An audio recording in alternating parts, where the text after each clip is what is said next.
Adding and subtracting fractions. This set of videos is about the reasons for the rules concerning adding and subtracting fractions. I would like to give you my outline so that you'll know what I'll be talking about and in what order. If you have not heard of negative numbers, for example, you probably don't want to watch a section about negative numbers. Also, if you get what I'm saying for one example and there are multiple examples for one case, you may want to skip the other examples. Okay, so here's my outline. First, I'll be giving the introduction. First is an overview, which we already gone over. It was the slide at the very beginning, an overview of what the set of videos would be about. Next is the outline, which is what I'm doing right now. Then I plan to be giving the definitions for numerators and for denominators because I'll be using these terms a lot in this set of videos. Then I'll be going over the general reasons for this rule about adding and subtracting fractions. So first I'll be going over it for adding fractions and then subtracting fractions. And then I'll explain that if you know the rule for adding fractions, you can know the rule for subtracting fractions and why that is the case. Our first case is when you have both the numerators and the denominators as positive integers, both the numerators and the denominators as counting numbers. Our first example for this case is 3, 6 plus 2, 6, and then doing subtraction by doing the opposite of that. Our next example is 2 eighths plus 5 eighths, and then doing subtraction by the opposite of that. And our third example for this case is 3 twelfths plus 7 twelfths, and then doing subtraction by doing the opposite of that. The next case is when you include negative numerators. First, I explain how you can visualize adding a positive number and a negative number, or two negative numbers by using counters. I explain how to do this with integers first so that we can apply this idea with fractions. Our first example is negative 4 sevenths plus 6 sevenths. Then our next example is 3 ninths plus negative 7 ninths. And our next example is negative 6 tenths plus negative 3 tenths. Then the next case is when you include negative denominators. For this case, I did not have a model, so this is all without a model. Our first case is when you have positive numerators and negative denominators. Then you have a negative numerator, a positive numerator, and negative denominators. A positive numerator and a negative numerator and negative denominators. And then all the numerators and denominators negative. Our next case is when you include non-integer numerators. Our first example for this case is 2½ eighths plus 7 eighths. In addition to explaining why you add these fractions in a certain way by using a model of counters, I also explained why you add these two fractions without using a model.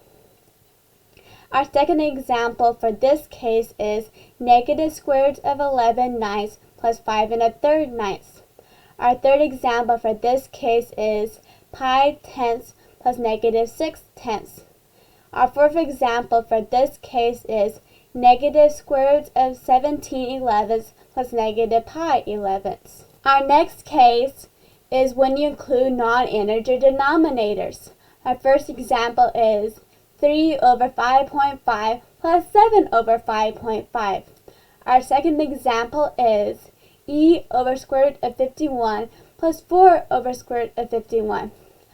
The third example for this case is negative 3 over 6 1/3 plus negative 2 over 6 1/3. The fourth example for this case is negative 1 2/3 over pi plus e over pi. For each of these examples, I explain why you add these fractions in a certain way by using a model of counters. Also for A, B, and C, I explained why you add these fractions in a certain way without using a model. Our next case is when you have a numerator of 0. Our first example for this case is 0/8 plus 5/8. Our second example for this case is -2/7 plus 0/7. Our third example for this case is 0/12 plus 0/12. For each of these examples, I explained why you add these fractions in a certain way by both using a model of counters and also explaining without using a model. And our next case is when you have a denominator of 0. In the previous examples, when I explained adding fractions in a certain way by using a model, I used counters. However, there are two ways to visualize addition, to see addition. One way is by using counters. The other way is by using a number line. So what would happen if I use a number line to explain why you add fractions in a certain way? For each of the 5 cases that I explained using counters why you add fractions in a certain way, I explained why you add fractions in a certain way by using a number line. Explaining by using a number line, I did one example for each case. The first case is when you have both the numerators and the denominators as positive integers. So both the numerators and the denominators are counting numbers. And the example for that case was 3/9 plus 5/9. The second case was when you include a negative numerator. And the example for that case was 7/8 plus -5/8.